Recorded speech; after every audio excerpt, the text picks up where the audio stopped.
April showers bring May flowers on Comic Book Kenny. That's right. Sunday night, 1st of May. Can you all believe it's the 5th month of 2022? Where has this year gone? We say this, I think, every year, though. This is where we are right now, and it just boggles my mind. I guess the older you get, the faster time goes. That is the temporal orientation. Lots to talk about with that, but not during this show. We'll talk about something else. Let's just bring in Chris, my good friend, partner in crime, and co-host of The Canon. Chris. I don't know, Jeff. We might turn this whole show into temporal orientation. Honestly, there's been studies done. The older you get, the faster the perception of time goes. Because time is only a distance. Yeah, man. So temporal orientation. Let's talk about. No, we're not going to get into that. We do not have time. It's been a kind of a up and down week for everybody here. So we really are glad to be with you all tonight on a Sunday night on The Canon. Really happy to have you. Why don't we just say what's up to people, Chris, first? Saw Marshall 007, a.k.a. Justin. We got Jacob Comics, Jacob Merch. We got Marvel Goddess in the house, Lowbrow Ephemera. Cable Leland, a.k.a. Caleb. Tony Trombetta, EGS. We are giving away that April slab. I'm psyched. We have a winner. We got Dan De La Torre, Showtime, Raw Dog Comics, Dale McNoud. Who else do we have, Chris? Jordan Norrie. P. Keel in the house. Sean Ryan. Got so many good people. Very happy. Very, very, very, very happy that you all are here with us tonight, talking about the things we love, comic books and everything related to that. And with that, Chris, maybe we should just dive into the news. It's not, we're not going to start on a happy note because we have an icon that passed away. That is right. All of you know Neil Adams, the legendary artist Neil Adams. He passed away last week at the age of 80. This man revolutionized the comic book industry, bringing a realistic style to the art form. His work on Batman brought the character back to his darker roots. He worked on many DC properties, many Marvel properties. On top of working with these major publishers, he also worked on fair pay and proper credits for artists. He truly was a giant in the industry who did so much, and his work will absolutely live on. I was shocked to hear this, Chris. I don't know. I didn't know he was 80. I didn't know it was that, up there. But I didn't realize he was quite that old yet either. Yeah, he just seemed like he was still in the community, still doing things, and it just feels like it came out of nowhere. It was just a couple months ago that I was sitting in one of his Facebook live streams and asking him what type of pencils and pens he used, and sitting there, I'm taking notes as he's answering, and man, I mean, he's, as an artist, his form of realism is something in terms of how I draw, because I'm all about realism, that I just attracted me to him.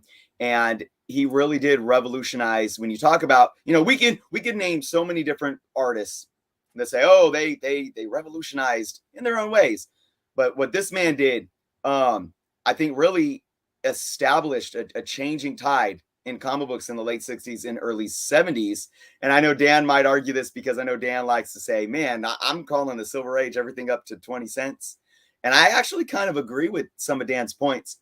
But the one thing that did change in like the 69 to 70 and what he was doing with Denny O'Neil, and the groundbreaking work that they were doing both in the artistry, and right there, and in the storytelling, it really pushed the comic book industry and hobby forward in a way that changed it forever. Dealing up with a lot of social issues, dealing with, it's just incredible what they touched. Both of those guys working together did so many good things, and, he will be missed. It just, again, I was surprised myself to hear that he did pass. So rest in peace, Neil Adams. Again, your work will live on. Okay. Moving on to less somber news, but still not great news. Chris, what do you got? Yeah, man, I don't know. It really depends on how you look at this, but shocking to say the least. John Watts obviously the director of the last Spider-Man trilogy with Tom Holland has now withdrawn from directing the new Fantastic Four MCU debut film. What? Reports have been confirmed by both Marvel and Watts himself, stating that it was a mutual decision. So that's good to hear, at least. But what's the reason? It seems that Watts needs a break from superhero films, or so the media is stating. Now, this wasn't a specific official statement from Watts that was quoted, but Watts did state, quote, "Making 3 Spider-Man films was an incredible and life-changing experience for me. I'm eternally grateful to have been a part of the Marvel Cinematic Universe for 7 years. I'm hopeful we'll work together again, and I can't wait to see the amazing vision for Fantastic Four brought to life." Now, Feige did respond as well, stating, quote, "Collaborating with John on the Spider-Man films has been a true pleasure. We were looking forward to continuing our work with him to bring the Fantastic Four into the MCU, but understand and are supportive of his reasons for stepping away. We are optimistic that we will have the opportunity to work together again at some point down the road." So I think when you look at these quotes, it's obvious that, or it seems obvious, should I say, that this was a decision from John Watts himself. He approached Feige in Marvel and said, "This is just something that I'm hoping to step away from right now." And they said, "We get it. We're going to move forward and figure out what we need to do." But now, as soon as this news dropped, there was even more news coming back out stating that, well, is he returning to the Spider-Man franchise and directing Spider-Man 4? And what's really interesting is that Sony and its Spider-Man producers have made it clear. They're stating that they've made this clear that they expect to reunite Watts with Holland, Zendaya, and the cast to continue that series. Watts has not officially dropped out of that franchise, so maybe that's why that's still lingering there. Again, no specific quotes from anyone, any executive from Sony about that. My issue with this is the problem that I see with this being a reality. It goes against what Watts' own reasons are to drop out of the Fantastic Four film for the most part. Now let's look at why. Now, while the fourth Spider-Man film has not been officially confirmed, we do know that Marvel and Sony have addressed their plans for the next trilogy. In statements from them addressing those plans, they've talked about small little details here and there, saying that Sony is making it clear that it wants to follow Spider-Man or Peter Parker through his college years, right? And they also want to continue to have a Spider-Man film released every other year, so one every 2 years, just like they did with the Homecoming franchise leading up to 2001's No Way Home. Now, here's where a big question mark comes into play. Are they wanting to continue the new franchise 2 years after No Way Home? Or are they willing to take a little bit of a longer break, maybe say 3-4 years, and then bring in the fourth film and then do them every other year from there? I think that's the thing that's unclear, and that's the thing that's going to determine this. But for me, Jeff, the big issue for me to believe that John Watts is coming back is, one, they've already stated that they want to take a darker tone, and I just don't think John Watts is going to be, not that he can do it, but I don't think that he's the person for it, because he already set his tone with where they were over the last 5+ years. And I also don't think that Sony and Marvel with Tom Holland are going to wait 3-4+ years to get Spider-Man 4 off the ground. By next year, 2023, which would be 2 years from the release of No Way Home, Tom Holland's already going to be 27 years old. And I know they're not going to want to get into another situation, another, Andrew Garfield or Tobey Maguire, especially Andrew Garfield situation, where you have, these middle-aged 30-year-olds playing a role of, a young college kid. So I don't see John Watt coming back to Spider-Man personally. Well, to first address the Fantastic Four issue, they announced him as director before No Way Home came out, right? So for him to just jump into that while still in production for No Way Home, that's daunting, man. That is really daunting. And he may have just. I kind of believe that, like, hey, this has just been too much for me these past 7 years. Let me reset my, my brain. Maybe focus on different projects and be able to come back fresh. Because I do think he would be okay. I think it'd be great to continue to direct these Spider-Man films. I think he could bring in a darker tone. Now, he did a whole trilogy. Why not hand it over to somebody else? That would be kind of my preference. Yep. But if they went with John Watts, I would have absolutely no problem whatsoever for the next trilogy. No problem. Again, my preference would be to kind of new trilogy, new direction, those kinds of things. But again, I'd be happy to see John Watts. And when does the Fantastic Four film is set would be if the Spider-Man 4, according to the speculation of this every 2-year thing, Fantastic Four would be coming out after Spider-Man 4. Jeez, man. If he released in 2023. So that would make even less sense. Yeah. Because if he wanted to take time off, he'd have more time to wait before starting to work on a Fantastic Four movie. So I don't know. And honestly, I don't know how, because Tom Holland said he needed to take time off. If they're going to release a Spider-Man film in 2023, they have to start production now. That's what it comes down to. That's not going to happen. It's not happening. Well, so, I would say that I think they have probably into the to the fall to set up, to announce and set up that they're going to start production.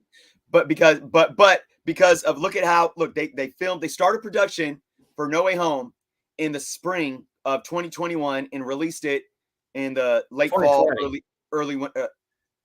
They started spring of 2020 to release it in the winter of 2021. Everything got shut down spring of 2020, remember? Yeah. They did that in a very short time frame. Now, I'm not saying that they're going to want to do that for another film. You're right. They probably want, because I think that it goes into some of our other news topics in terms of them wanting to make sure they have enough time to do things. I don't know, man. I think burnout's real for any industry, and this industry just as much. So time will tell. How about that? But we're gonna have a Fantastic Four movie, and we're gonna have a Spider-Man 4 movie.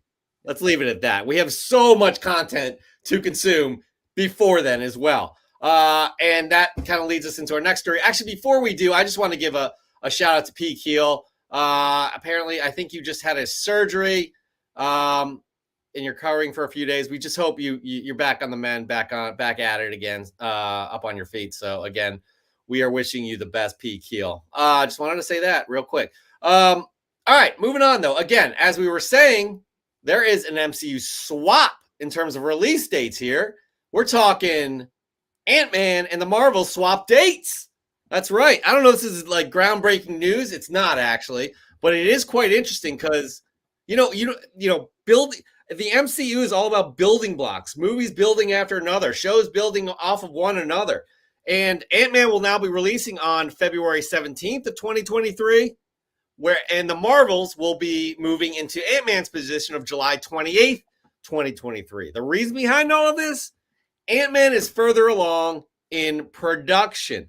So, Chris, this is not that big of a deal.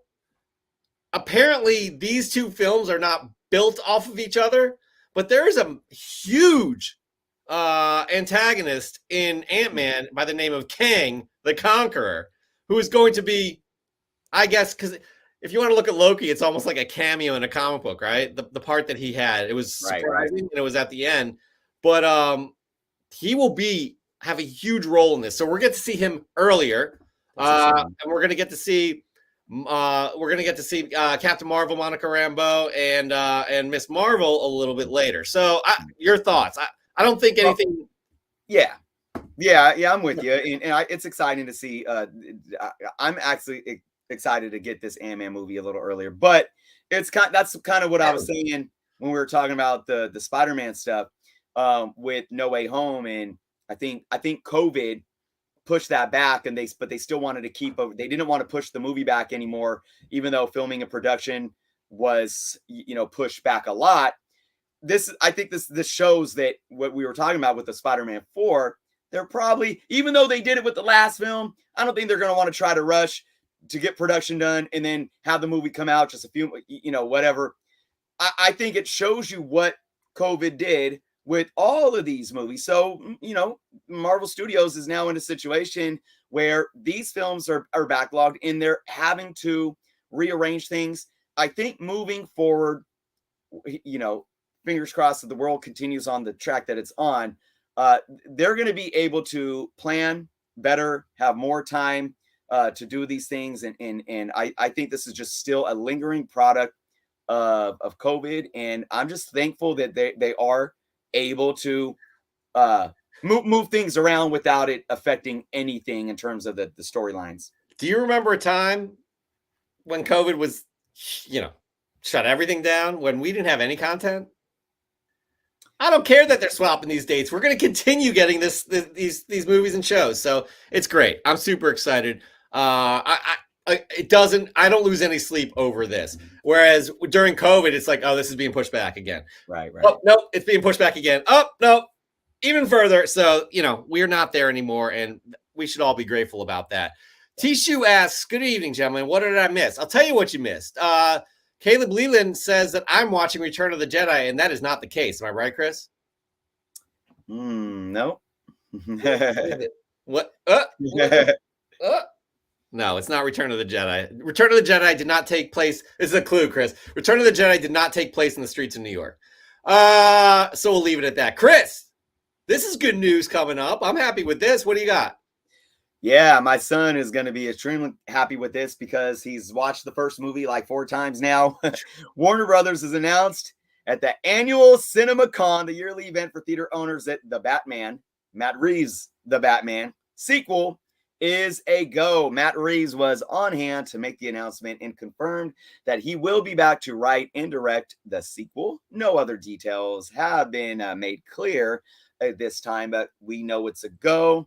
I think this is great. There's just nothing to add to this. I don't even want to talk about the DCEU or anything surrounding all of that mess. I'm focusing when we're talking about the Batman right now.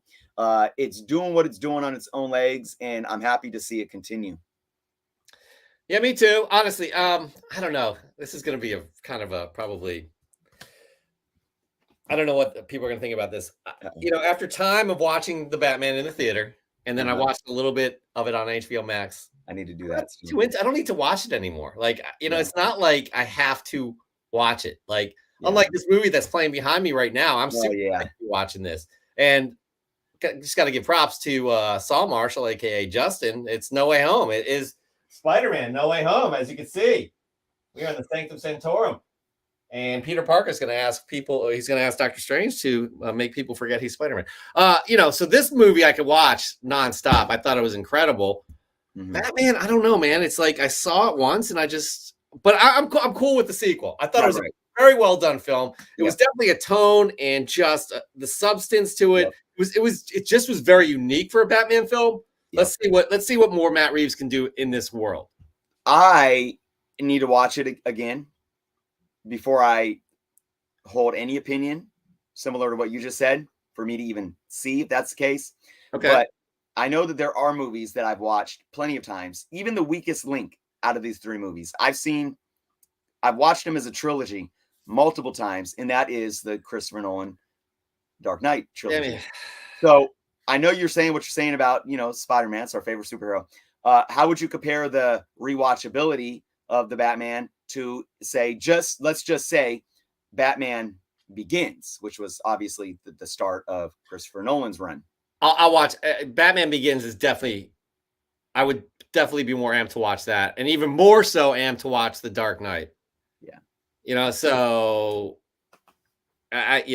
so again, the Batman wasn't my favorite Batman film. The Dark Knight, I mean, by far, it's so. Anyways, I'm with you. So yeah. Anyway, but I'm great. I'm happy that Batman's getting a sequel. We still think the DCEU is a mess.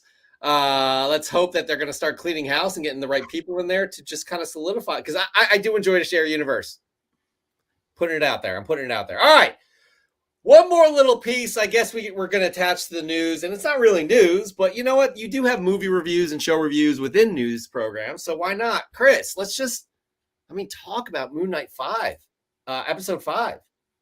Do you want me to go first? Do you want to go first? We talked a little bit. We didn't divulge what we thought about it. Go ahead, man. All right, I'll tell you what, guys. There is a lot of criticism going on with this show, okay? There is a lot of criticism that I don't think is justified. I think the show has been outstanding. I think delving into the psyche of this anti-hero has been incredible.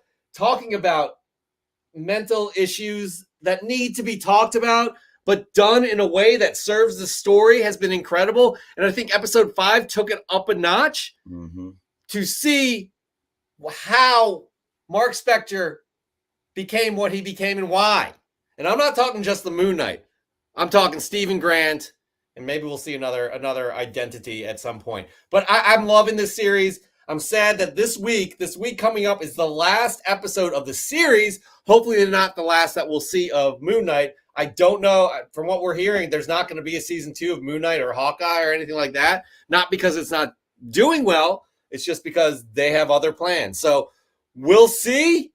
Chris, I set you up. Your thoughts? We'll just put the image up there too. I pretty much agree with everything you're saying. The depth of this character, and it's definitely an origin story, and they're pulling out all of these layers of this character. It's not just your stereotypical get in a suit and action. And I'm gonna say what I said last week. Everyone complains no matter what, because on one end you got all of these people. There's probably a handful of people out there that were complaining about the Disney formula, the Marvel formula.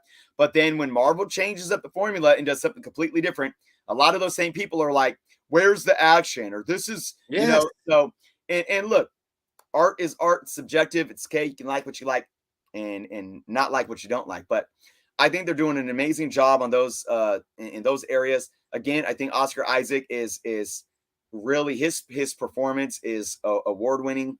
In my humble opinion. I do think that they are going to, because we're not getting a lot of something in this show that I think a lot of people might be like, I want more of like this, which pertains to the action. I won't say too much, but I don't think it needs that, because I don't know what they're going to do, but the way that they're going to show Moon Knight next, I think is going to be huge, and it's going to drill us. First, I do believe it's going to be on the big screen the next time we see Moon Knight, and I think it's going to be hardcore. So my one issue, though, my one qualm, and I brought this up a little bit, I think, after I think I know what it is. The first couple of episodes. I have a problem with two things that correlate. One is the humor. And I'm not going to, again, I love the Steven character. His humor all day long. I have no problem with it. I freaking love it. It's perfect. It's the humor of the gods. It just is. It's the humor of the gods, and it's the English accents of the gods. And look, and this is quite honestly, this is probably my biggest beef with Marvel Studios ever.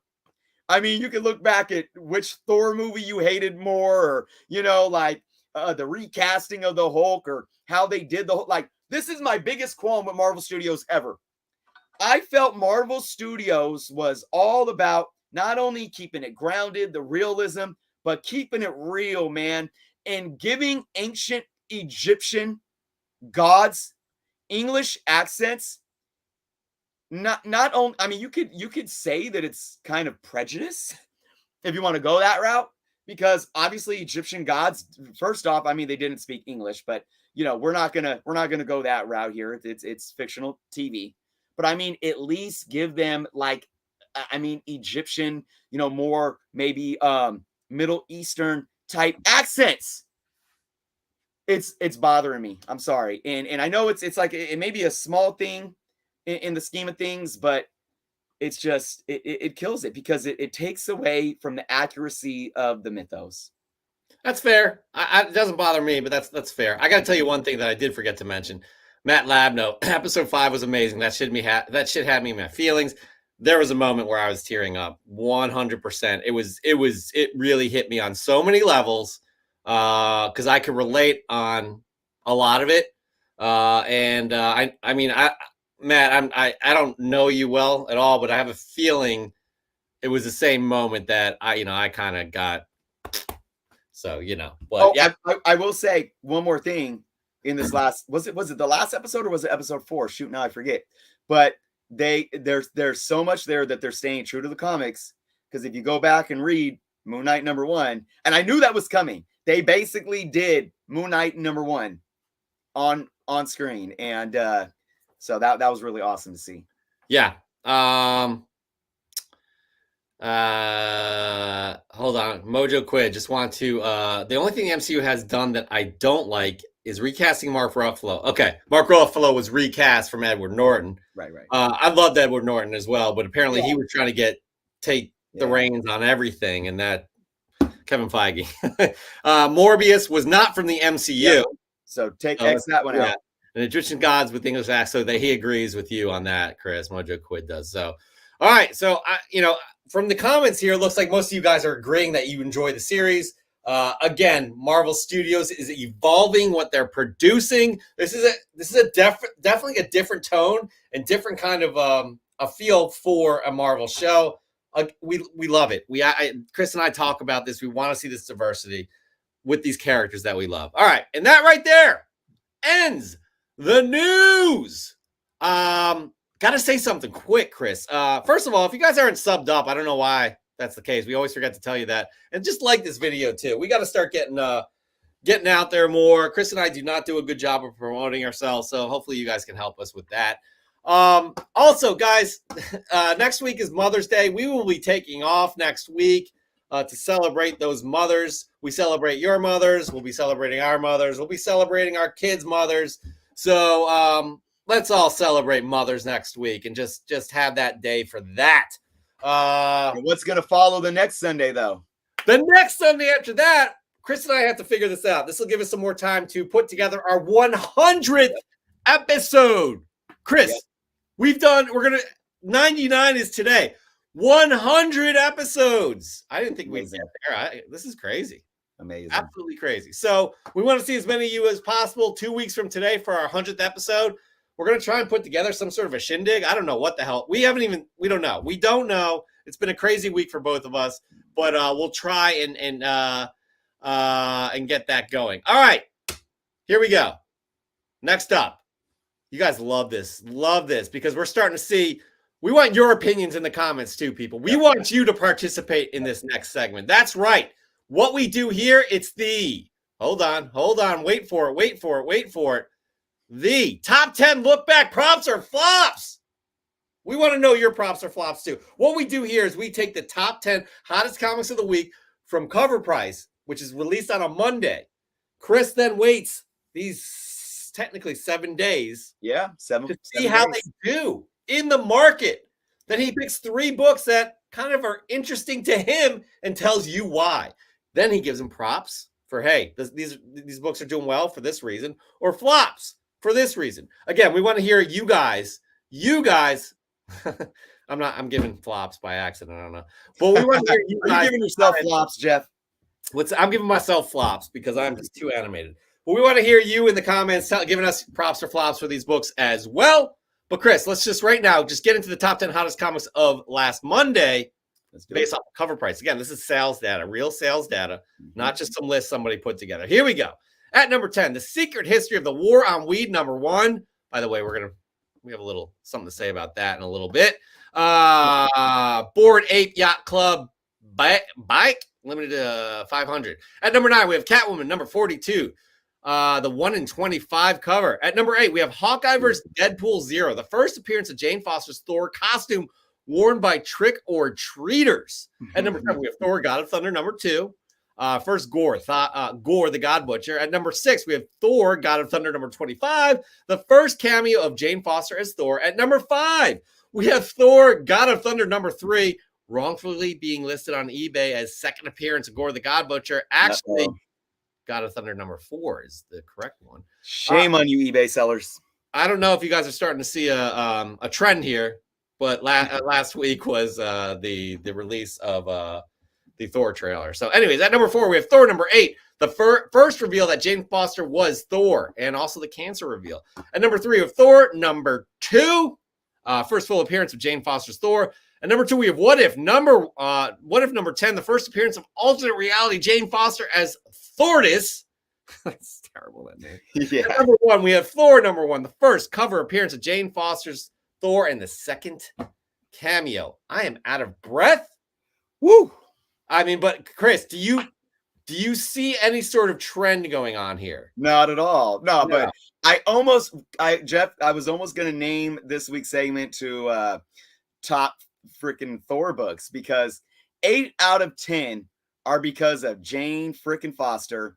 I love it. In Gore the God Butcher. But yeah, look, I mean, it's exciting at one end, but there's some complexities here that I'm going to talk about. I almost picked all 8 Thor related books just to talk about them and give them props for flops, but I couldn't do it. We're going to stick to 3. So how about it? My first pick, Jeff? Yeah, let's do it. All right, guys. My third was Thor, God of Thunder. Number 2. Oh. Number 2, Gore the God Butcher. There we go. Thor number 2, first appearance of Gore the God Butcher. Now remember, we take the sales data from what cover price used and reported when these hit the top 10 last Monday. And then currently, as of today, I took the sales data and crunched the numbers myself of what they did over the last 7 days. When it hit the top 10, this book had a 93% upward trend in sales. When it hit the top 10, last week's high, 9.8, $529. This week's high, $566. It's a 7% increase in value. But check this out, guys. This is why I always tell you all, don't just focus on the outliers. Don't just focus on high sales. Because even though there was a high this last week that beat the week prior's high, no 9.8 sale after that high of that 566 sale, no sale reached over $499. So every other 9.8 book that sold this week was below even the prior week's high when it made the top 10. Now, last week's average raw, 181, next to this week's average raw, 191. And I always say this as well. Take your average raw with a grain of salt. It doesn't specify grade. You can have high grades, mid grades. You just take up all the dollar amounts of all the units sold, divided by how many units sold, and there's your average. This is a, very modern book. So you might not have too many low grades, but still a little bit of a 9% increase in value there. But I don't think that really means too much. Looking at all the numbers when I crunched them, it's performing roughly the same, if you ask me. So, props or flops, what do I think of this book?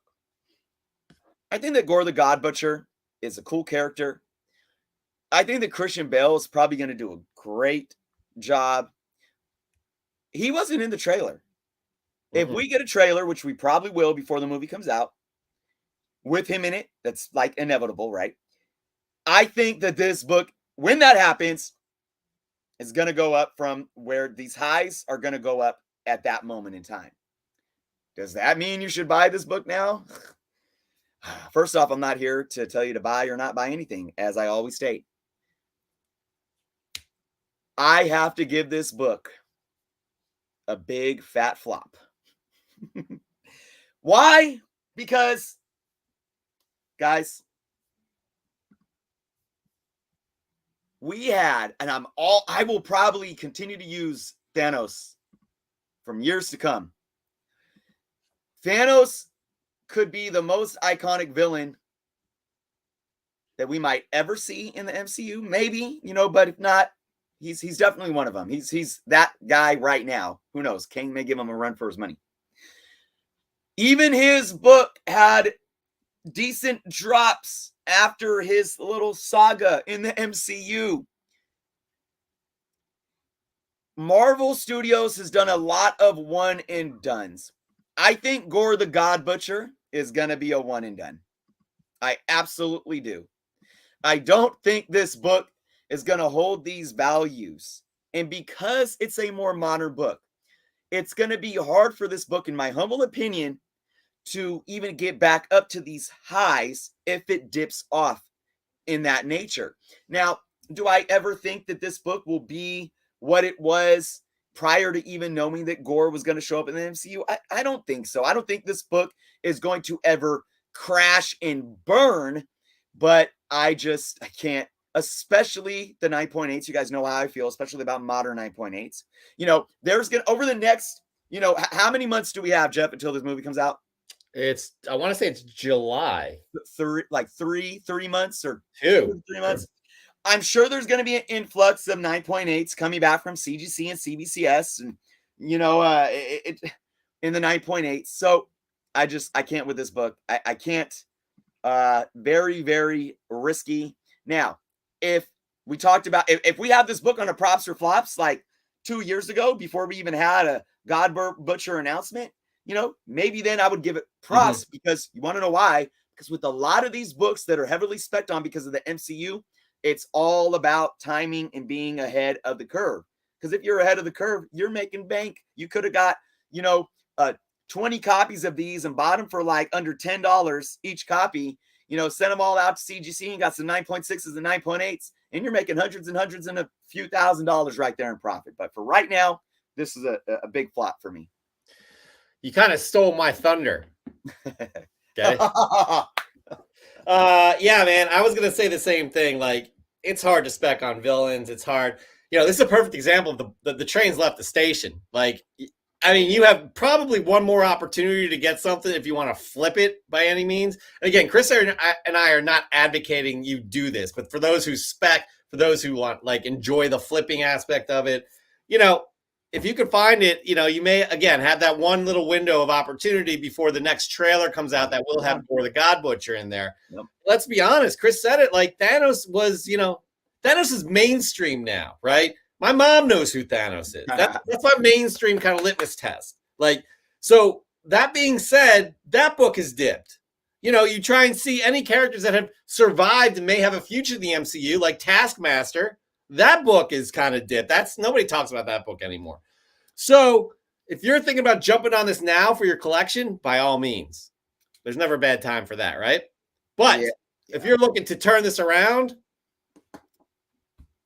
train has left the station, Chris. Yeah. And those two examples you use with Iron Man 55 and Avengers 196, those are, Bronze Age books that are already established keys that, have a different supply and demand already on the market. And if you've seen what Iron Man 55 has been doing, it's finally picking back up. But they're picking Drax back is in there too, by the way. That's the first appearance of Drax. And Drax. And they're picking back up though, because that's the comic book market. That's what the comic book market does for those kind of books, and it doesn't have anything to do with the MCU. This book right here is heavily driven by MCU and MCU spec, and that's what makes it even more volatile. Yeah, and people say maybe there's going to be a connection with Null. We'll end up seeing Null in the MCU. Who knows? Sure. But even then, it's still, my opinion doesn't change with that. So anyways, that's a good assessment there, Chris. You have another book, though, that we need to talk about. All right. Who wants to put a wager on if it's going to be Thor or not Thor? Whatever. It's Thor, God of Thunder, number 25. All right, man. Now, it's been a little controversial of like, what's the real first appearance of, Jane Foster as Thor? But this is absolutely the first cameo of Jane Foster's Thor. And it is like in a premonition and whatnot. But that's how you label it, folks. Let's look at what this book did when it hit the top 10, 139% upward trend in sales. When it hit that top 10, it had a high CGC 9.8 sale of $255. This week, it jumped up there, $309. It's a 21% increase in value. That's a decent amount. So that's nothing to, snark about. It's, solid. But look at these average Raws. Last week, 38 when it hit the top 10. This week, 36. That's a 5% decrease. But again, what do I say about average Raw? You know, it's basically performing about the same as it was the week before. So, all right, what do I think of this book? Props or flops? Now, let me talk about Jane Foster's Thor. I like Jane Foster's Thor. I've only read a couple of the issues from her run, so I'm not. But I've read a lot of the Marvel wiki and stuff too. So, but I'm not. I haven't read the whole story arc, but I know how people feel about it. It's definitely a sought after story. It's really praised. I'm excited to see Natalie Portman do this in the MCU. Is her Jane? I think this character has a lot of upsides, both in the comics and on screen. This is what makes these Jane Foster Thor books, though, kind of, risky as well. We don't know if Jane Foster's Thor is going to be a one and done. But it very well can be. They could go the route where this happens, but then her cancer consumes her, or they really are setting up this new Avengers team, maybe like an all new Avengers team, and Jane Foster's on the team. Look, we don't know how much longer Chris Hemsworth is going to be around. We don't know.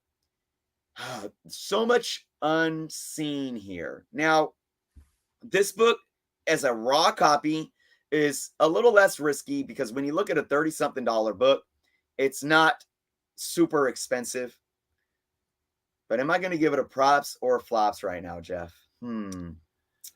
This is a tough one. I don't know. I can't tell by your intonation or your delivery here which one. Yeah. Awesome cover, by the way. I'm gonna give this book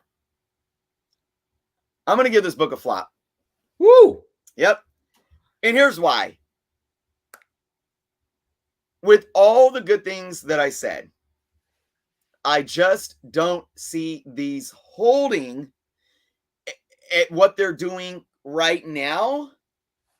It's just, and what I mean by that is it's not a good time to buy for any investment or speculation purposes. Let's just say it right there. Because Jeff, we talked about last week, I could give a book flops or props for different reasons. I gave a book props last week simply because, look, man, there was issues with the inventory coming in. People really want, Batman. They really like reading his stories, and maybe they just wanted to pay $15 or so to get that book. I think that book's going to be a good story, and who knows what happens to that character. I'll give it a flops because you're not losing anything with it, really. But I'm going to be straight up and say this is specifically investment in speculative reasons here. I don't see this book doing anything in the short term unless we get Jane Foster's Thor in this film and people come out and she just killed it. And she's in the MCU for another 2, 3, 4, 5 films. And when I say 2, 3, 4, 5, I mean not necessarily her own solo films, but she becomes a part of the Avengers and maybe she's in the next trilogy of Avengers films or something like that. So even though I'm giving this book a flops, I want to make two things clear. I do think there's upsides to this book, especially if you're out just buying it raw. There's definitely upsides. I think this book as a modern book can have long-term return on investment. I do. I also feel like if you find this out there, on the hunt, and you could get this book maybe for lower than what it's hitting right here, you can find it for maybe under $30. Like I said, you're not breaking bank. You're not putting a lot of money out. But I just, again, when you look at these 9.8s, it drives me crazy that people are paying over $300 for this book. Because what did I say again? I mean, you could, even if you could get this book for $40 or $50 and buy a couple copies and send them to CGC and get one back at 9.8, you've saved a bunch of money and made more money if you could flip it right now. But I don't know, Jeff. It's just for me, I'm not putting my money there. If you would have bought this, even just a couple months ago when you knew the movie was coming, when you knew the trailer was coming, and the book was selling, and I looked, and this book was selling for $10 to $15. I would have gave it props then. But now it's like tripled in price. You waited too long. I can't risk it. I'll give it props, and here's why. For Raw, I would not pay I would not pay for that much money for a slab, but I'd be down to pay $35 for her first appearance. I think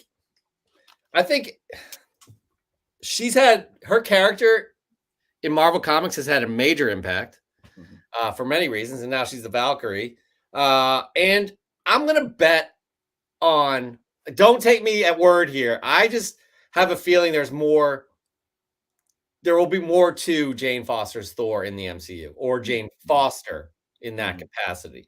I would give it props. That's just my 2 cents right there, because of the impact the character has made in the MCU. Again, only if I buy it as a Raw. But for that, the character making an impact in Marvel Comics and potential long-term play in the MCU. Yeah. That's what I would say. Very valid. This is a very fine line to ride here. At the end of the day, if you like the way that I would give anybody props for buying it right now, I would give you props buying it right now if you weren't paying $300 for a 9.8. Yes. And you were paying $34 for it raw, and you really loved the character. That's yeah, he brings up a good point here. I don't think Jane Foster will ever command as much as Beta Ray Bill. I agree with that, but that's not the discussion here. We're not comparing those two characters. I am really hoping we see Beta Ray Bill in Thor: Love and Thunder, but that's not like that. Again, it's just strictly at face value for this book is what we want kind of your opinion on. Props or flops on that, Tony. All right, Chris, your third book of the week. What do you got?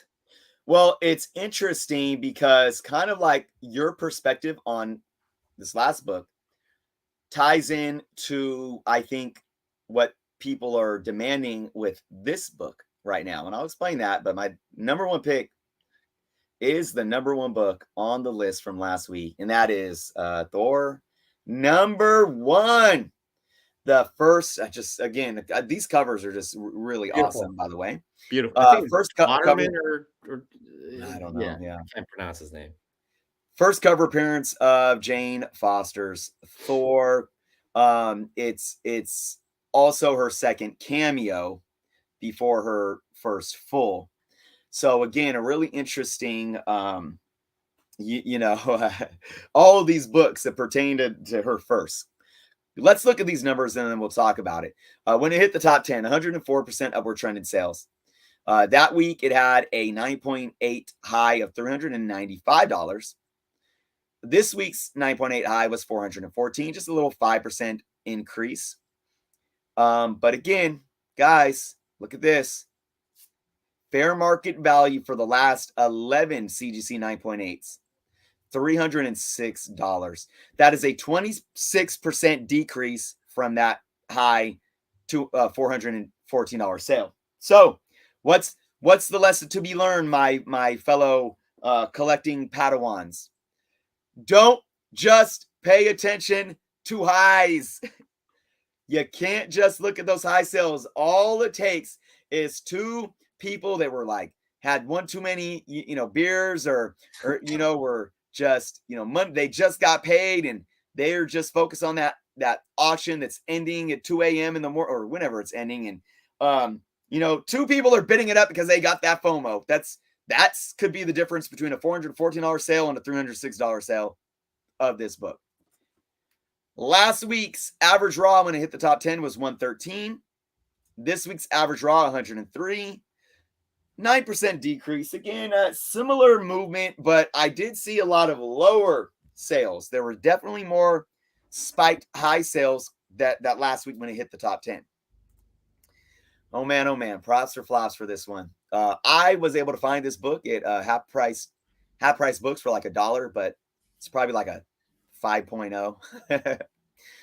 Oh man, props or flops. Here's the thing, Jeff, and this kind of goes to what you were saying about her first cameo. Mm-hmm. The market right now, out of all of her books, this is the one that has the highest value on the market. Whether it be her first cameo, her first full, or this one, which is her second cameo, but the first time she's on a cover. It's a little bit reminiscent of, Hulk 180 and Hulk 181, you can argue. It's also a little, although, Hulk 181's first cover was also his first full, Wolverine. But it's comparable to Bishop's first. Bishop's first appearance was a cameo, and he was on the cover in Uncanny 282. That book goes for more than his first full, where he's also on the cover, but it's his first full appearance. So, interesting enough, I think that's why I lean more towards flops on God of Thunder 25, her first cameo, because people are, when it comes to this character and her lasting impact, I think this book is always going to demand and command more on the market than God of Thunder 25. It's always been that way, and I think it's going to stay that way. And it's been that way. The command in terms of value has been that way so much because there was a time before so many people started talking about this because of the movie. But even when we first got the announcement, when, Natalie Portman came on stage and, grabbed the hammer and all that, even then, when people were flocking to books, they flocked to this one because of the cover and because a lot of people didn't know about God of Thunder 25.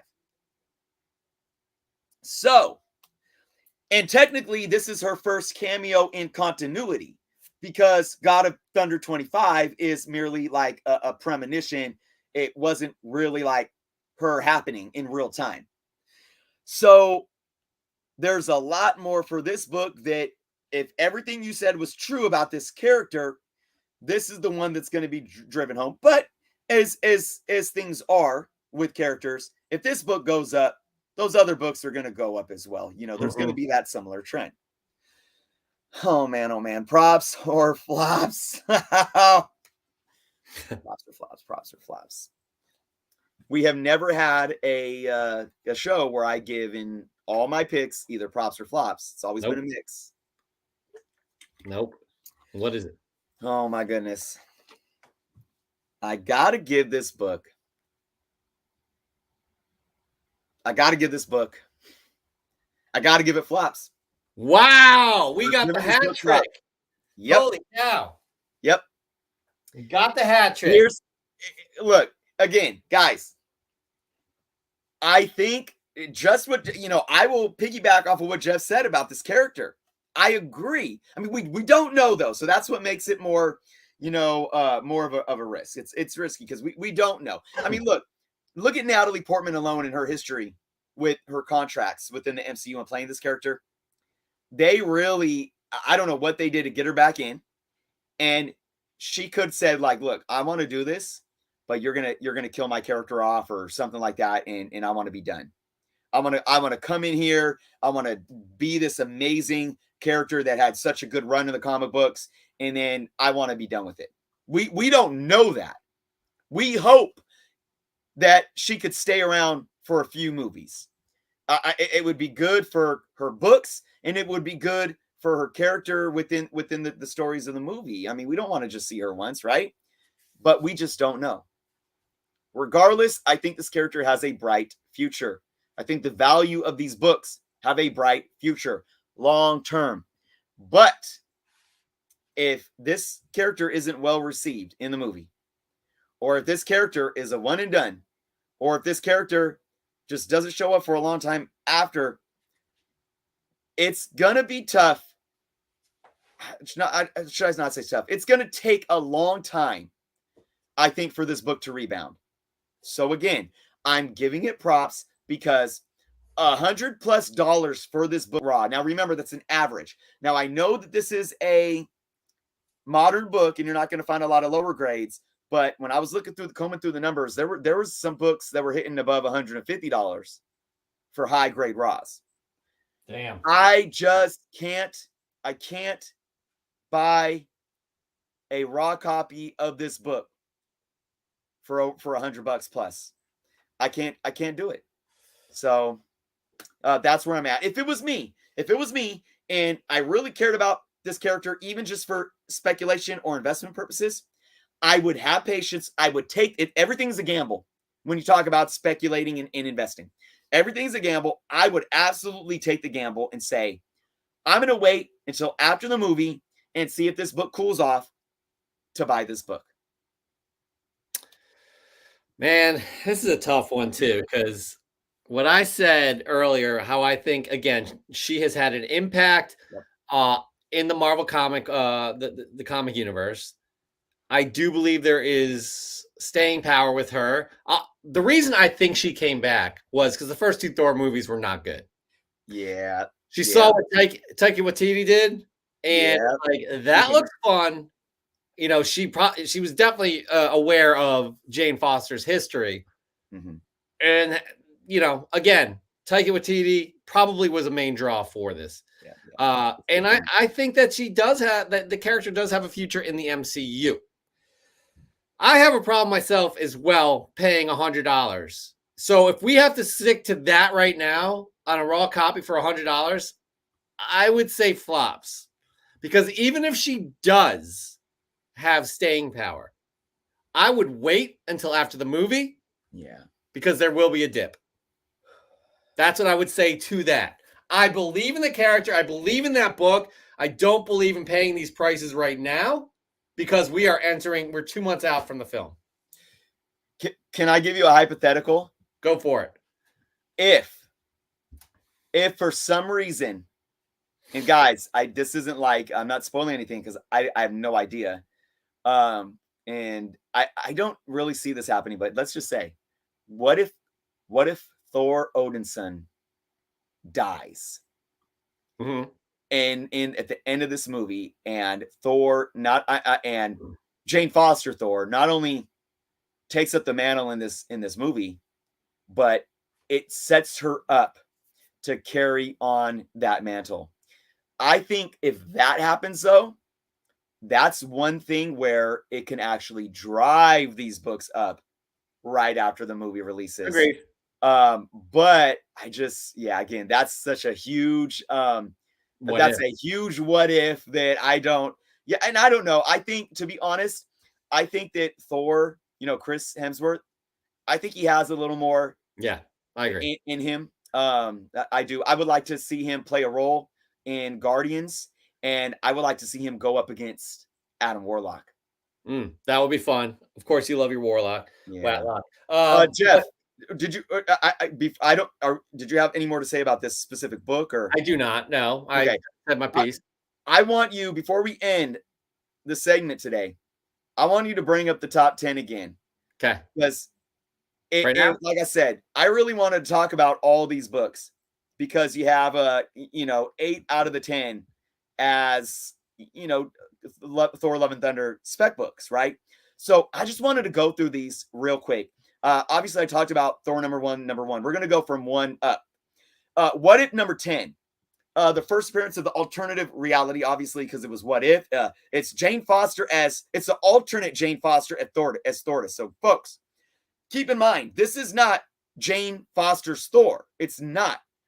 But what's funny about this book, Jeff, is that I think this is going to continue to be an iconic book moving forward. I'm not going to give it props or flops. I'm just going to say that I just really enjoy the book, especially with the homage cover there. I think it's a fun book that's going to have an awesome future. But look, if people are specking on this book because they think it's the real first appearance of Jane Foster's Thor, you're wrong. We didn't talk about Thor number 2, which is the first full appearance of Jane Foster's Thor. I would give this book flops because of the same reasons I gave the other ones flops, right? We talked about, God Butcher's first appearance. We talked about God of Thunder 25, first cameo, Jane Foster's Thor. And then, we didn't talk about God of Thunder number 3, though, which is not the second appearance of Gore the God Butcher. I would have gave this a flop simply because I think it made this list because people on eBay are not labeling it correctly. Yeah.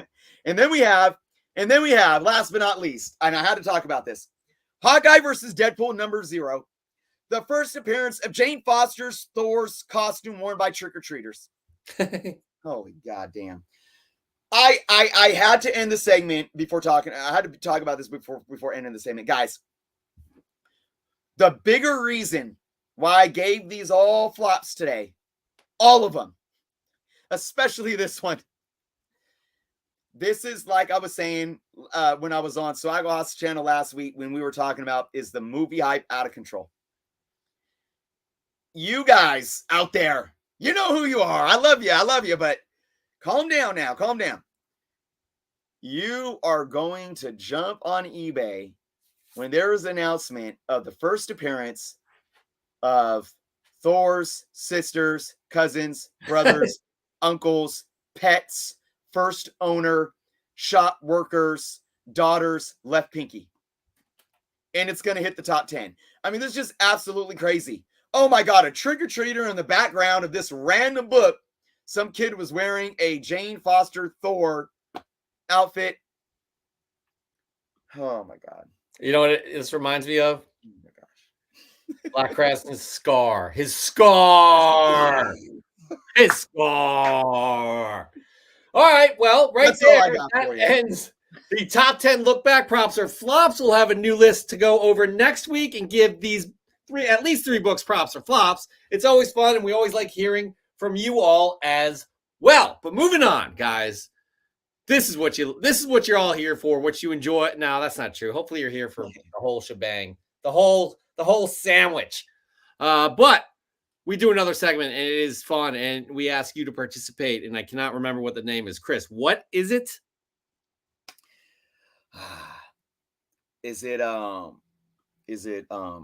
rotten from the stanky danky from fresh, always fresh from the comic shop live from the Preston Salon. That's right. Each week we ask for you all to submit your fresh gets so we can show them off on this show. Fresh from the comic shop. That is right. On top of that, you can enter, and once you enter, you could possibly win amazing prizes, because that's right. Fresh from the comic shop is sponsored by EGS Comics, which we'll get to in a second. But if your books are fresh in your collection, they could be 2 days old, they could be 30 days old, but as long as they're fresh gets, please show them off on the Instagram by hashtagging FFTCS. Once again, we'll show it to you. FFTCS. It also couldn't hurt to tag us at Comic Book Canon as well, and we'll show them off. Now, if you have multiple submissions, we have to choose one, but we will definitely choose at least one submission once you do submit. Now, let's get back into it because we have a few announcements to make. But, Chris, let's talk about our amazing sponsor. Let's do it. EGS. That is right. You could save 5% on your order by using the code Canon5. But not only that, what is EGS, Chris? Tell us. Guys, as you know, we are 22 years into this thing called graded comics. A lot of us love them. Some of us, never mind, I won't get into that. But if you do love some awesome slabs, folks, EGS right here, you get to see a handful of their portfolio of what they got going on right here. Optional custom labels. They do have their universal certified blue label, of course, that is industry standard, but you get those awesome optional custom labels for you guys. EGS works very closely with its customers to make those labels as much as a personal preference as you guys want it. Free grader's notes with every single book, no matter the grade. Fast turnaround times as well, guys. If you are looking for an alternative to the big two that is out there, check out egscomicsgrading.com. And as it says on screen, give them a try. If you've never used them before, you're interested in the product that they produce and the service that they provide, put an order in, send a couple books out, save 5% using that code Canon5. Absolutely. And guys, if we haven't sold you on this amazing collection of books right here, I have to sneeze. Hold on. Uh-oh. Thank you. Thank you. Let me just show you what our April slab was or is. Oh, yeah. I mean, look at how gorgeous that is. That giant size Black Cat #1 variant. You got the Infinity Gauntlet in the middle of This is a custom slab. Well done, EGS. Well done, Tony Trombetta. And we are about to give this one away right now because we had our finals this past week and you all voted. That's right. It was. Shoot. I don't know. I didn't look, so I don't know. I know who it is. I know who won, but I can't remember who the semifinals were. So why don't we get into that for a hot second? It was the Okay, got it. It was Geek Stock Comics versus Comic Demon. Comic Demon moved on to the finals to go up against Nerds Being Geeks. And we have a winner. We have a winner for that EGS slab, that beautiful black giant size black cat #1 variant. It is Comic Demon with a resounding win over. I mean, both of those guys did an amazing job right there. But it have to say that Comic Demon did take home the prize. I think it says, what is it? 63% voted for the 420 set up. Wow. So congratulations. I'll tell you what, man. What's up? I think there was a couple biases going on here. First off, we must have a lot of wee heads as fans. And secondly, you know, it was April and there was 420. So, but congrats. Yeah, congrats. It was a great, very unique submission. I will say this, Nerds Being Geeks. I don't know if you're watching right now. This man, you keep saying it, Jeff. What do you call Nerds Being Geeks? He's like the Susan Lucci of Fresh from the Comic Shop. I'm telling you, Nerds Being Geeks. You keep doing what you're doing, man. I mean, he's right there every week, every month. So I did notice something interesting, Chris, where Nerds Being Geeks did vote for Comic Demon. Wow. Yeah. So, yeah. Anyways, congratulations, Comic Demon. Nerds Being Geeks, please continue to submit. Your day will come. I have no doubt about that. One day. While we're getting to it right now, we may as well show off what May's book is in this cover, guys. I mean, come on. Boom. Nice. Look at this. This gorgeous Spawn cover. King Spawn #1 variant. 9.6. You got that nice looking Spawn. What is that? Spawn head, I guess. Is that what we can call it up top? Chris, it's just a nice looking slab, nice looking customized label. This is what you get with EGS, guys. Have it. Have at it. I saw Saul Marshall's going to be sending new slabs this summer.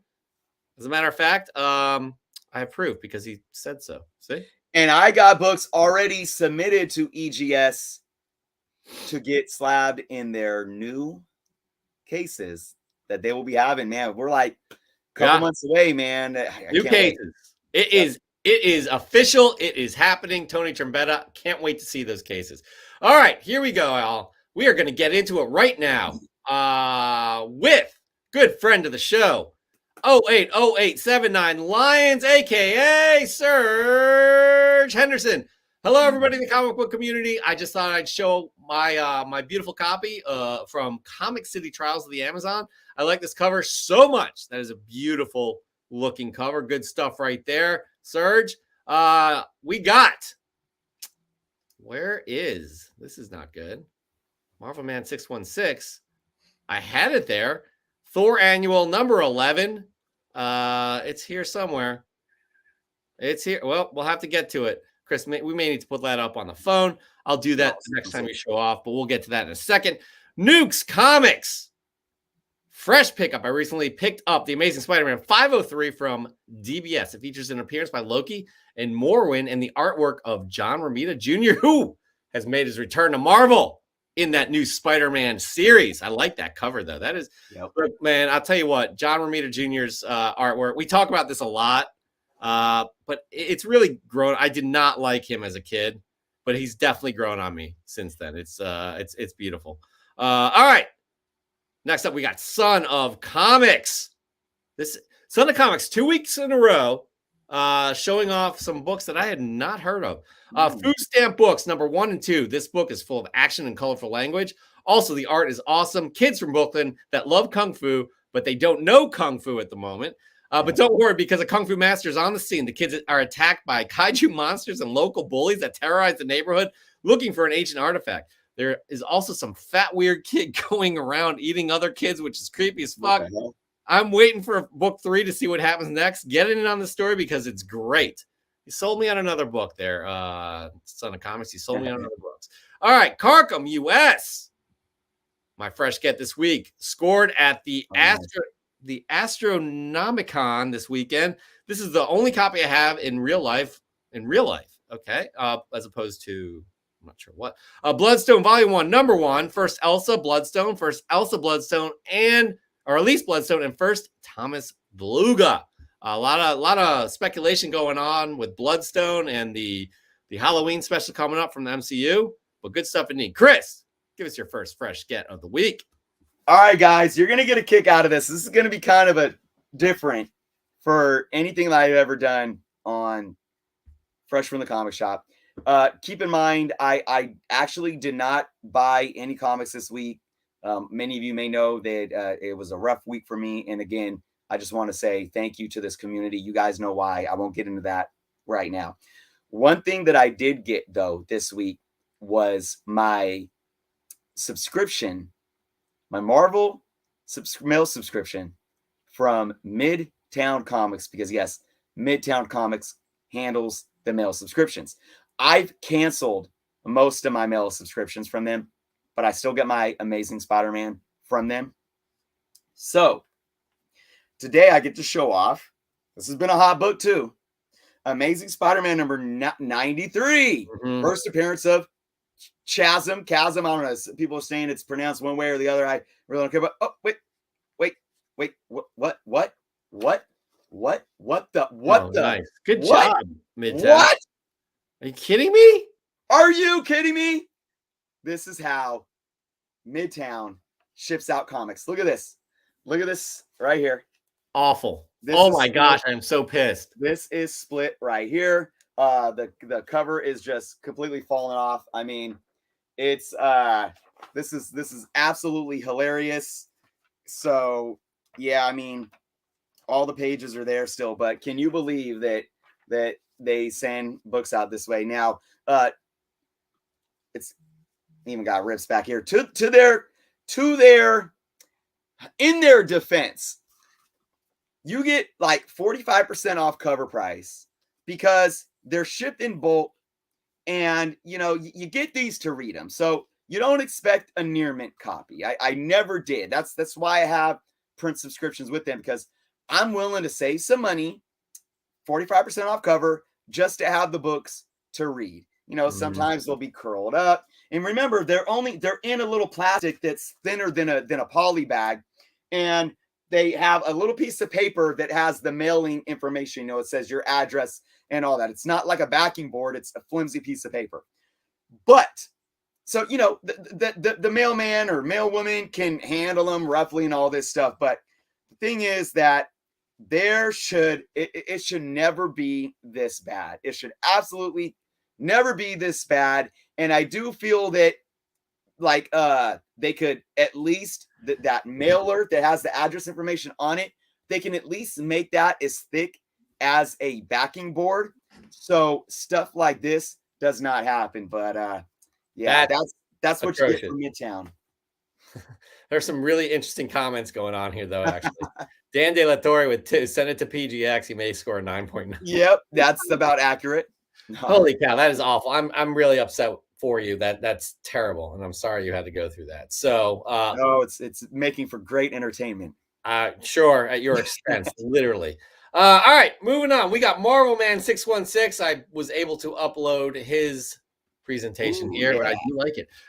Thor Annual number 11, featuring the first appearance of actually the dwarf who created the Stormbreaker and the origin of Thor. Good stuff right there. I like that setup indeed. Moving on, we have Super Rad Comics. This one I do like. Hold on. Where is it? How is it? Oh, there it is. Woo! Super Rad Comics. All right, listen to this all. Whatnot Comics just sent me this beautiful set of Invincible 1 and 2. My immediate instinct was to sell these. Sorry, Whatnot. As this set is fetching around $400 online. As I began to take photos, I noticed my username on the back. I had no idea they had done this, and I'm so stoked. Obviously, they're no longer for sale. PC for life. That right there is awesome. That is a great story. Granted, he was going to sell it, and if he didn't notice his name back there, they would be gone. But good stuff, man. Good stuff. Super rad. Really, really enjoying that. Cool. That's cool. We got Azorius Tiger. Azorius Tiger is back. Almost forgot Mutant Monday. Here's Uncanny X-Men number 129. First appearance at Kitty Pryde. First appearance at Emma Frost. The White Queen. The first cameo appearance at the Hellfire Club. The Dark Phoenix Saga Part 1. For some reason, I feel will get Uncanny X-Men as the title in the MCU instead of what I was hearing previously going around, The Mutants. Come on, man. Put some respect on their name. Also might be interesting to see an introduction of the X-Men from Kate's point of view, especially with her connection to the Fantastic Four. I love John Byrne, man. We say this a lot. It's and especially this Claremont Byrne run. I mean, classic, absolutely classic. All right, I'm gonna go first here. My first fresh get of the week came in through fresh from Jesus, shit, I cannot remember. It is Things from Another World. Things from Another World. Wow, I almost said from Fresh from the Comic Shop, but these are fresh.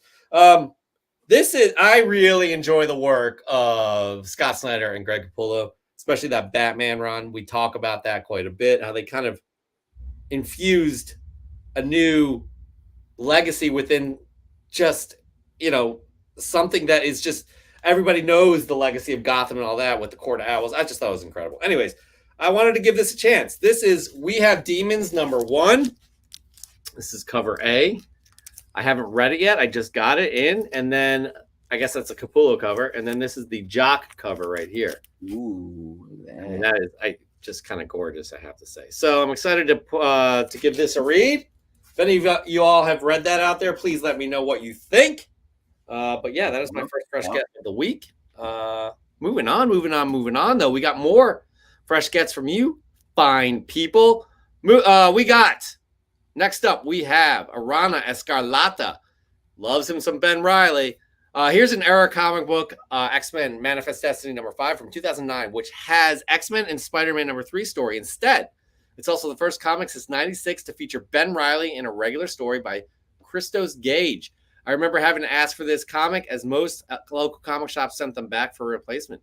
That is quite interesting right there. I have never seen anything like that. So that is good stuff. Good stuff indeed. Up next, we have Into Oblivion. This guy, Into Oblivion, has posted so many times. He's actually won. He's a Fresh from the Comic Shop winner. He posted this book, and then he had another post soon after that saying he needs to take a break from comics. He needs to sell off 90% of his collection. He's having some family issues, so we only wish you the best. He says he's just going to pause and won't be posting that much anymore. But we really appreciate all you've contributed to, and if there's anything any of us can do, please reach out. But he did send this one in. Moon Knight, I love this cover too. I wanted this cover really bad when it first came out. I just did not get it. Moon Knight number 1, volume 9. The 1 in 50 retailer incentive, the Elizabeth Torque variant, first appearance of Dr. Batter, aka Hunter's Moon. A total of 138 of these on the CGC census and only 5 on the CBCS census. I love this cover, though. That is an absolutely gorgeous, gorgeous cover. Again, we wish you nothing but the best, Into Oblivion, and please keep in touch. Yeah. All right, moving on. We got One Marvel versus DC. I purchased this comic recently at my local comic shop, and I thought it paired up nicely with my Marvel Legends set. Crossing my fingers that we get a Hulk versus Wolverine movie in the future. God, we all want that. I love what you've done here, though, Marvel versus DC. Well-composed shot. Again, we forgot to remind you all. We look for a well-composed shot. Great presentation is what we're talking about. A unique book. It doesn't have to be a $30,000 book, but something that's unique we haven't seen before. That Arana Escarlata's book is unique for sure. And give us a story behind it. Tell us what it means to you. Super Rad is a good example of that. Chris, what is your next fresh get of the week? All right, guys. So again, I apologize. I bent the rules a little bit because I didn't get these this week, but we're going to play along. These were actually from the last collection that I picked up. And this was one of them. G.I. Joe number 1. Wow. Yeah. Newsstand. Oh, yeah. Yep. Let's look at it just real quick because it's a nice looking copy. This bag is funky, but Decent looking copy. I'm gonna press it up. It's probably a nice after a press, nice looking 5.0 mid grade, but just very happy to have one. This was one. I mean, this book is getting up there and going, and I'm a fan of GI Joe as a kid, and I never thought I would own this, so that's why having the opportunity to be a seller of comics right now, and to be able to go get collections in my inventory, and to be able to pick some out that I could keep for myself is truly a blessing. And I'm glad that I was able to grab this one. I have a story about that myself, Chris. That was the first big back issue I ever bought as a kid. I spent $20 on that. Oh, wow. Nice. $20. And I was like, this is like, it was a huge spend for me. And I ended up selling it like 5-6 years later. But man, that run meant so much to me as well. So, all right, moving on. This freaking guy, Saul Marshall, 007. I mean, he's already won, but he still continues to impress. As the day of this post, it is fantastic. 4/27, April the 27th. Want to share the sweet pickup with you all. This issue has everything going for it. Jack Kirby goodness. First meetup of Doctor Strange and the Fantastic Four. First full cover appearance of Doctor Strange. And with Multiverse of Madness around the corner, this early Fantastic Four issue is sure to gain some value. Can't wait to share next week's submission for the 100th episode of Comic Book Canon. It's a doozy. Just ask Randy Renee, my beautiful wife, or Jacob Comic, a good buddy of mine. You did it again, Justin. You did it again. That is very, very, very impressive. Loving that big time. All right.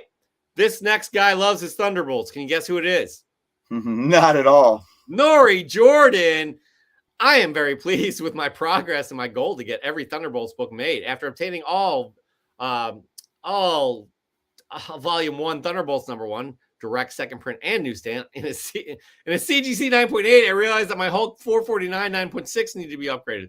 This book in a 9.8 has always been out of reach because it was so expensive. Luckily, the market is slow on this book, and I found one for less than half of what it used to sell for. Good stuff, man. Yes. I also picked up the last 2 variant covers to complete my Volume 1 run. It was a long process getting every direct newsstand and variant cover. So far, it has been a very good year for my Thunderbolts collection. Take care, everyone.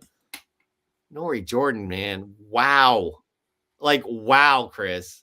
That's insane. All right. We look forward to this guy's submissions each and every week. Mark Leneker, Monsters Unleashed, #1 from August 1973. Great painted werewolf cover by Gray Marrow, who was the co-creator of Man-Thing. This is also the first comic appearance of Solomon Kane, created by Robert E. Howard. Kane was a monster hunter and fought supernatural and human threats. He recently met Moon Knight and Conan due to magical time travel. That's awesome. That is just awesome. Again, Mark Leneker with a great pickup as well. All right. I'm going to show off my second pickup. And guys, I didn't pick up that much, so I'm just going to show you what I got. This is Chris, I don't think this is cheating, but I already showed off a book when I first got it this week. I loved it so much. I got another one. Hell yeah. Ninja Turtles 127, the Eastman cover. It's just, I freaking love this cover. Yep. I'm with it. Pick up another one. So that's mine right there. Nothing exciting with that. But moving on to you fine people. We got Comic Toby 420. This one threw me for a loop, but we'll go with it. Got me Marvel free preview for the month of May through July. So hold on, ladies. Here I come. Fresh from the top, bagged and boarded and ready to ship.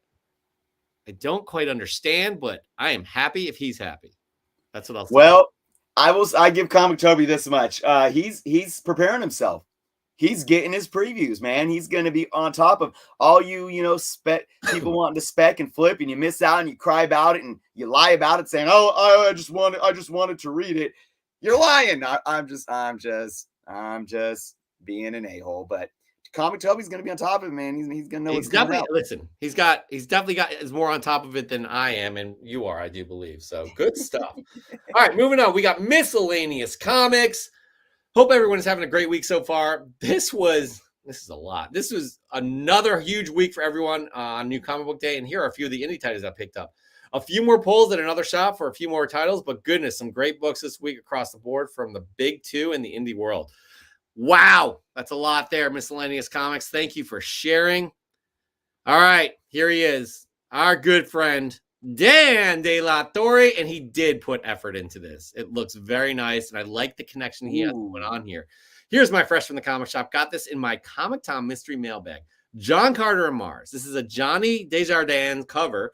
This is my katana sword that I practice with at martial arts. 1040 carbon steel 27-inch blade. That sounds like some serious shit, Dan, and we appreciate you showing that off. That is a nice looking setup right there. Good stuff, Dan. Good stuff indeed. Moving on, we got Goonish Lurker.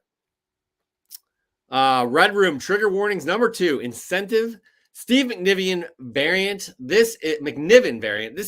This title is absolutely depraved and I love it. Jim Rugg and Ab Piscor have a show on YouTube called Cartoonist K-Fab, which is phenomenal. If you want some insight into illustration knowledge and some good comic history, I can't believe I didn't find it sooner. Steve McNiven's awesome. This cover is kind of sick. That's an intense cover. Look, he's got his saws there and all that. This is well done. Goonish Lurker. Wow, good stuff right there. Really enjoying that submission. This is gonna be tough, Chris, to decide this week. I'm telling you right now. Next up, we got Raw Dog Comics. It's about time. We got our timeless #1 second print Punisher variant bottom left. This rounds out our collection of the awesome timeless covers we've been collecting. There's no time like the present to post these books. My favorite saying about time is the fire in which we all burn. Take the time to enjoy what you have because you can't take it with you. Well said. The two most powerful warriors are patience and time. Time is the most valuable thing a man can spend. We enjoy spending our time with you on Sundays. These books are timeless. Thanks, everyone. Have a great week and collect what you love. Raw Dog, man, you are always sending in words of wisdom, and we appreciate you so much. I do have to say, this issue of Timeless in general, it was a good read. Very good read. I enjoyed it quite a bit. Who do we got? Chris, why don't you give us your third fresh get of the week? What do you got? All right, again, from the last collection I picked up. Pull this one out of the bag, too, just to give you guys a clear look. I actually haven't even pulled these out of the bag. This one is, this is nice looking. You get a little press. We got some DC love, Batman Family, #9. Nice. The first appearance of the Joker's daughter. Huh. And it is clean. Look how white that is. I mean, the light's shining on it, but that is a great pickup, Chris. Yeah, I've been eyeing this one just as a collector for like years, and I never bought it. So it's really cool. I love that cover. Who did this cover, man? Ernie Chun? Anybody? Or yeah, never heard of him. I don't know, but I love it. That is great, man. That is really nice book. Great pickup right there. All right, moving on here. We haven't seen Super Crispy in a while, but here he is. He's another former winner as well.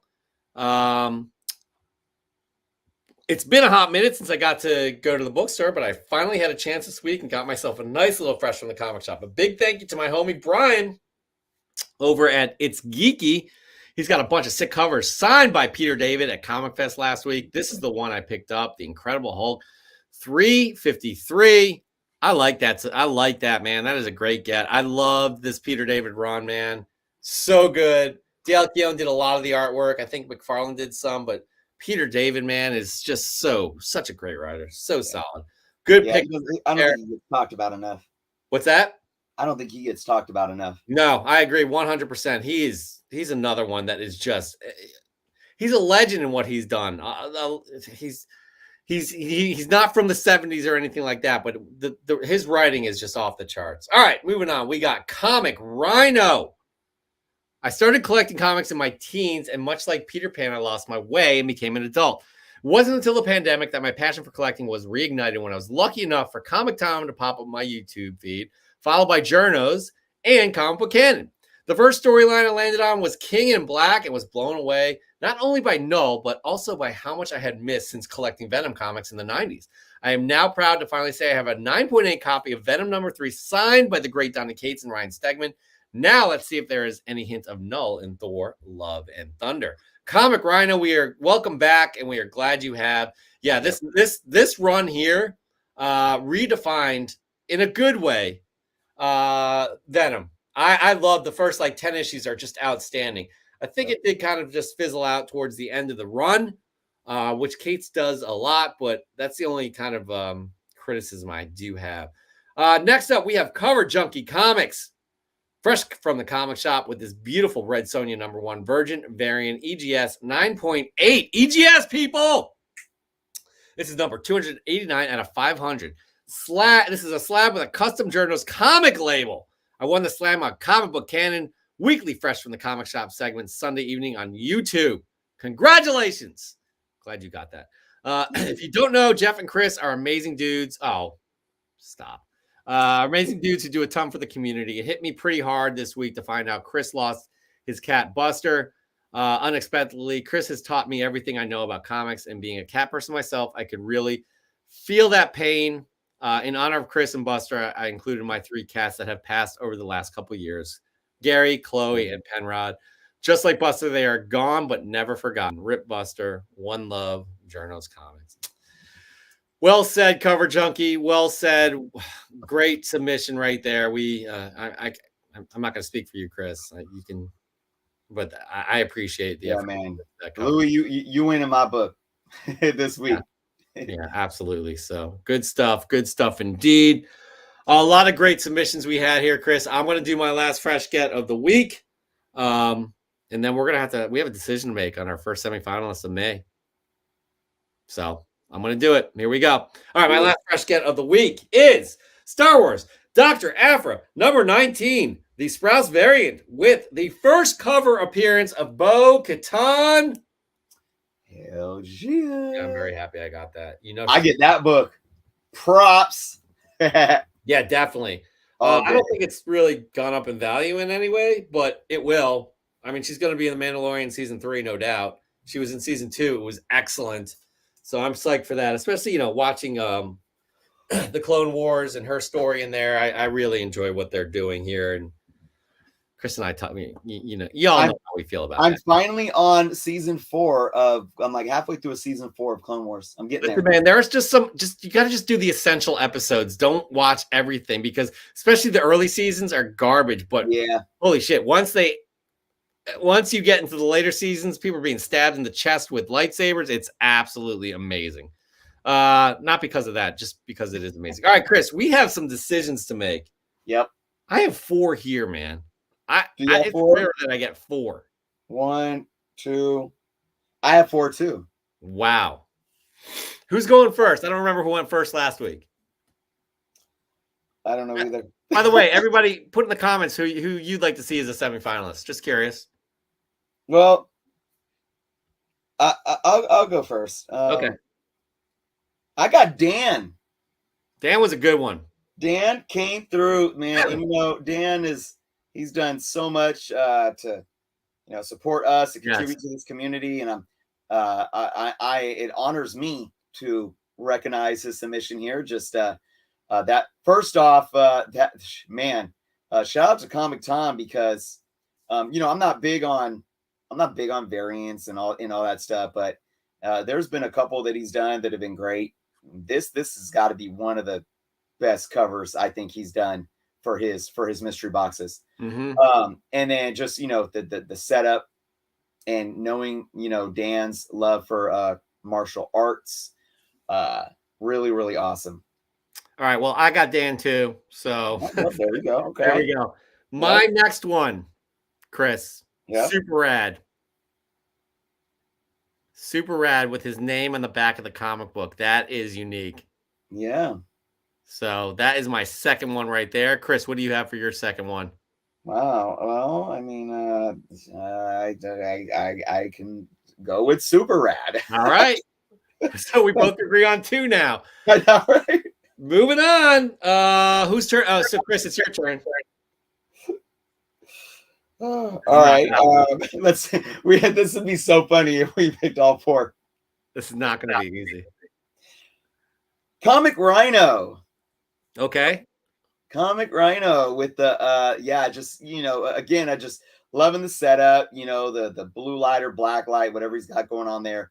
And just that whole story, man, getting back. I always love hearing people saying they're getting back in the hobby. And it's so good. Not because he named me and comic book canon and us, but he named Comic Tom coming up on his feed. It's good just to hear that you get so much crap talk about content creators, but it goes to show that people are out there creating content for people to find when they're scrolling their phones or on the internet and on social media that really drives them to something amazingly positive. And pulling somebody back into this hobby of comic book collecting is absolutely amazing. So definitely loved his story and a great setup as well. I agree 100%. I didn't pick Comic Rhino. Ooh. So I did do one Marvel versus DC. Where is he or she? I just like the setup here. What else? I don't think he or she said anything that hits it home. Mm-hmm. But I do like the pairing there. I like, Right, I like what they did with that. So I do have that one. All right, Chris, your next one. Well, so interesting enough, I need to make this clear. Marvel Man 616 is one, right? Yes. Okay, good, because I liked his as well. Yeah, but I instead of I noted that, but I was pretty sure he won, and I had one Marvel whatever as well. So we went 3 for 4. Okay. So what's your fourth one? I had Jordan Norrie. Oh, okay. You know what? I almost picked Jordan. I did because I know what that means to him. Yeah. Yep. Good job. Okay. All right. So yep. It's got our overlap here is Dan and Super Rad, right? Dan, Super Rad, and Comic Rhino. And Comic Rhino. Jeez. No, excuse me. Not Comic Rhino. One Marvel. One Marvel versus DC. Versus DC, yeah. Okay. So what the hell are we going to do here? Well, I could tell you one that I would drop. Go ahead. Dan. I'm sorry. Who is it again? Dan, Super Rad, and one Marvel versus DC. Okay. Dan, Super Rad, one Marvel versus DC. I'm gonna big shout out to one Marvel versus DC, but yeah, I'm gonna keep Dan and Super Rad as my top 2. Yeah, this is gonna be the tough one here. I don't know. Super Rad versus Dan. They're both unique. That's the thing. They're both unique, but well, Super Rad's is very unique. Dan's setup is nice though. Yep. And did we confirm that Super Rad has not won? Super Rad, have you won? He won my raffle for the whatnot sale. I know that much. But I know he's done a couple of great ones for my comic shop, but I'm pretty sure he hasn't won, right? I think we went over this last week or recently. He hasn't. Oh man, this is a tough one. How are we going to decide this?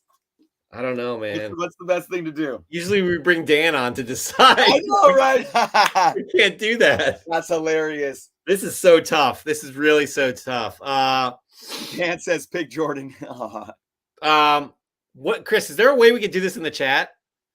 If we do a line and the first 5 votes, let's see what they vote. Okay. Does that work? First to 5? Yes. Yep. The first to 5. So get ready, guys. Don't do it yet. Don't do it yet. After the line. So get it typed in. Hold on. Guys, type your name in, but don't send it. Type in Dan or Super Rad, and then get your finger ready. Okay, I'm about to send out the line. Y'all know what the line looks like. Yep. And the first 5 votes is going to move on to the semifinals. Here we go. Let's see. Okay, I don't like dead air, Chris, so we're gonna have to talk. It's so tough. They're both so unique. The books are unique. All right, we got Dan, 2 for Dan, Man. 3 for Dan, 1 for Super Red, 4 for Dan, 5 for Dan. Dan wins. Oh, You are Dan. moving on to All the right. semifinals. Congratulations. Awesome. Super Rad, keep sending those in. Your Yeah, time will man. come as well. Wow. Okay, that was so much fun. There, right there, fresh from the comic shop. Again, please submit your fresh gets. Please continue to do that. Be sure you do hashtag FFTCS. Can't hurt to tag Comic Book Canon, but the most important thing is fresh from the comic shop. The 3 criteria you look for when you do submit, if you want to move on to the semifinals and eventually the finals, it's presentation. Take a nice, well-composed shot. Get creative. Give us a unique book if you possible. It doesn't have to be a $30,000 book, but it's something unique that we haven't seen before. And the story, something that means something to you. Why? Maybe because a book you just started collecting, like Comic Rhino. That was a great story right there. That's a good example. So all of that. And guys, again, you're all fighting to win. Bring that up. What are we giving away this month again? We're giving away this King Spawn variant, King Spawn #1 variant, the EGS slab. Again, guys, you have to follow EGS on Instagram. You have to be subscribed to EGS on YouTube. And as always, submit your fresh gets by tagging hashtagging FFTCS. Good stuff. Man, Chris, this was an excellent and fun episode.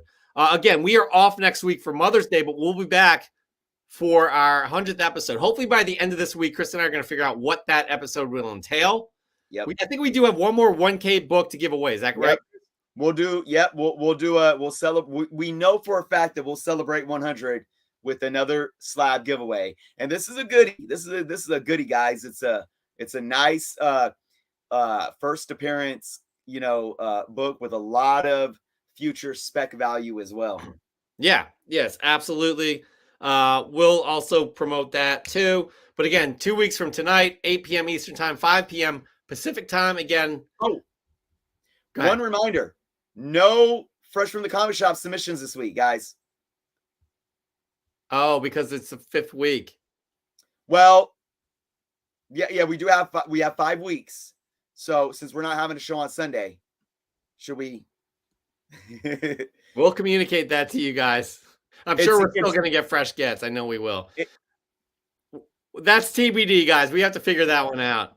All right. Anyways, 5 p.m. Eastern time, 5 p.m. Pacific time, 8 p.m. Eastern time, 2 weeks from tonight. Y'all be good to yourselves, be good to others. And until then, we will see you. Peace out.